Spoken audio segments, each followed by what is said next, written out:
여러분 반갑습니다. 오늘은 넷째 날 4월 20일 수요일입니다. 언약 첫 번째 제목으로 우리 오늘 아침 말씀 연구를 함께 하도록 하겠습니다. 다 함께 기도하고 시작하겠습니다. 감사하신 아버지 하나님, 말씀으로 오늘 하루를 또 시작하게 인도하시는 은혜를 감사드립니다. 노아 홍수를 통하여 우리가 이 말씀을 배우고 있습니다. 주님, 노아를 통하여 또 그 주변에 일어났던 여러 가지 사건들을 통하여 저희가 이 시대도 동일한 하나님께서 주시는 귀한 말씀들을 우리가 발견하고 또 하나님께 우리가 온전히 우리의 삶을 드릴 수 있는 귀한 하루가 또 되도록 인도하여 주옵기를 예수님의 이름으로 간절히 기도합니다. 아멘. 여러분 반갑습니다. 오늘은 넷째 날입니다. 벌써 수요일인데요. 우리가 언약 1과 언약 2, 수요일과 목요일 함께 말씀을 좀 살펴보도록 하겠습니다. 마침내 약속된 언약이 이루어질 때가 왔다. 교과를 그렇게 시작하고 있죠. 그러나 너와는 내가 내 언약을 세우리니 너는 내 아들과 내 아내와 내 며느리들과 함께 그 방주로 들어가고 멸망시키겠다는 말씀, 우리가 6장 1절에 나와 있던 그 말씀과는 대조적으로 이 언약은 생명의 약속이었습니다. 우리가 창세기 8장 20절 말씀을 보면 이런 말씀이 있습니다. 노아가 여호와께 제단을 쌓고 모든 정결한 짐승, 모든 정결한 새 중에서 제물을 취하여 번제로 제단에 드렸더니, 이 말씀에서 보는 것처럼 노아가 방주에서 나와서 첫 번째 한 일은 하나님께 제단을 쌓는 일이었습니다. 우리가 전에 봤던 것처럼 이 사건은 또 하나의 창조 사건, 즉 창세기 1장에 나와 있는 말씀들과 유사한 부분들이 많은데, 아담과 하와가 6일간의 창조를 마치고 안식일에 하나님께 예배하였던 것처럼 노아도 동일하게 창조 사건은 아닌, 하지만 또 다른 창조 사건이었던 홍수가 끝나자마자 하나님께 예배하는 장면을 우리가 볼 수 있습니다. 하지만 우리 두 예배에는 분명히 차이점이 있었습니다. 그때에는, 아담 때에는 하나님께 직접 예배하였지만 노아 때에는 그들이 직접 할 수 없었습니다. 제사에 의지하여야 했습니다. 그래서 이곳이 성경에서 제단이 처음으로 언급된 곳이었습니다. 이 제사는 가장 오래되었을 뿐만 아니라 가장 많이 드려졌던 제사인 번제였습니다. 노아에게 있어 이 제사는 그를 살려주신 창조주에게 감사를 표현하는 감사의 제물이었습니다. 우리가 후반부에 보면 또 나오지만 이것은 감사와 또 구원의 제사였음을 우리가 알 수 있습니다. 이 사건은 우리가 하나님께서 우리를 인도하셨고 구원하셨고 또 거기에 대한 감사의 표현으로 우리의 가진 것의 일부를 하나님께 드리는 그러한 제사였습니다. 하나님의 은혜로 우리가 살아간다고 인정하는 사람들은 그들이 가진 것을 생각할 때 그것이 자기가 얻은 것이 아니라 하나님께서 우리에게 맡기시고 부여하신 것이라는 사실을 인지하고 살고 있습니다. 그래서 오래전부터 농사를 짓는 분들은 그들이 수확한 첫 번째 것은 교회를 위하여 사용하고 교회에 헌금을 하기도 하고, 또 그러한 것들이 이어졌는지 모르겠지만 한국에서는 자녀들이 첫 번째 월급을 타면 그 첫 월급으로 부모님 네일을 사드린다거나 그러한 것들도 이러한 모습에서 나오지 않았을까 생각합니다. 그 정도로 내가 어디서 왔는지, 내가 누구인지 아는 사람만이 할 수 있는 행동인 것입니다. 이 창세기 8장에서 노아가 1년여 넘는 기간 동안 그 방주 안에 머무를 수밖에 없었지만, 때로는 힘든 경험을 하였겠지만 그것은 하나님의 구원의 과정이셨음을 인정하고, 또 하나님께서 명령하실 때까지 시작과 끝을 하나님께 온전히 맡기고 의지함으로써 그 명령에 순종하였습니다. 그리고 그 방주에서 나온 이후도 첫 번째로 하나님을 인정하는 제사를 먼저 드리는 것은 우리에게 많은 의미를 부여하고 있습니다. 이러한 일들이 점점 퇴색해가는 지금의 시대에 우리의 것이 누구의 것인지 다시 한번 생각하고 또 그것을 인정하는 우리 모두가 되었으면 좋겠습니다. 특별히 9장 2절과 4절 말씀을 보라고 교과 공부에선 이야기를 하고 있는데요. 제가 읽어드리면 땅의 모든 짐승과 공중의 모든 새와 땅에 기는 모든 것과 바다의 모든 물고기가 너희를 두려워하며 너희를 무서워하리니 이것들은 너희의 손에 붙였음이니라. 모든 산 동물은 너희의 먹을 것이 될지라. 채소같이 내가 이것을 다 너희에게 주노라. 그러나 고기를 그 생명되는 핏째 먹지 말 것이니라. 어쩔 수 없이 홍수의 영향으로 인해 예전처럼 식물로 된 음식을 쉽게 구할 수가 없었기 때문에 하나님께서는 사람에게 육식을 허락하셨습니다.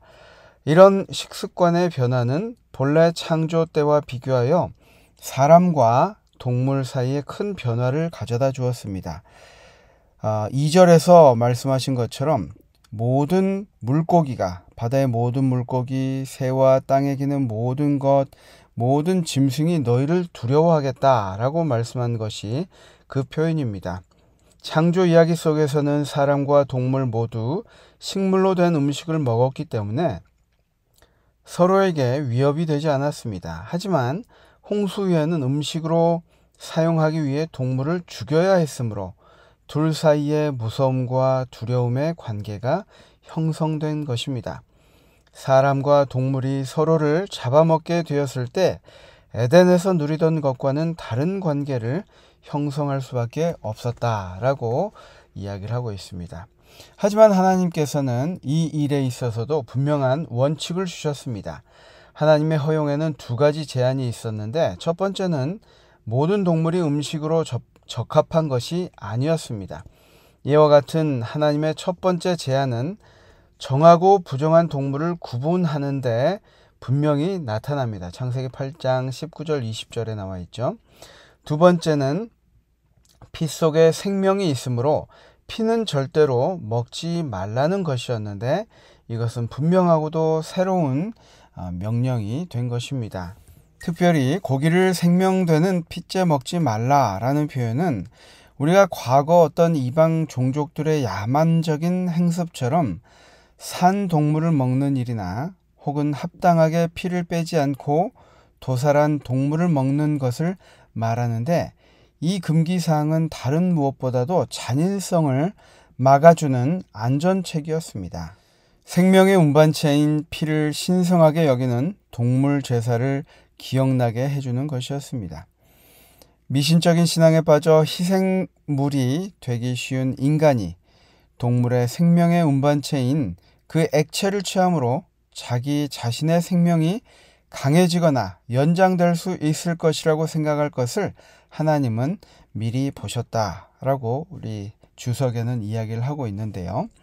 저도 어렸을 때 보면은 돼지나 아니면 특별히 이제 조금 더 깨끗하다고 하는 사냥을 통해서 산에서 바로 얻어지는 사슴 같은 동물을 잡자마자 그 피를 바로 마시는 일들을 저도 들은 적이 있습니다. 분명히 그것은 하나님께서 금하신 것입니다. 왜냐하면 그 액체를 취함으로 자기의 생명력이 강해지거나 연장될 수 있을 것이라고 생각했던 이 인간의 죄된 본성을 하나님께서 아셨기 때문입니다.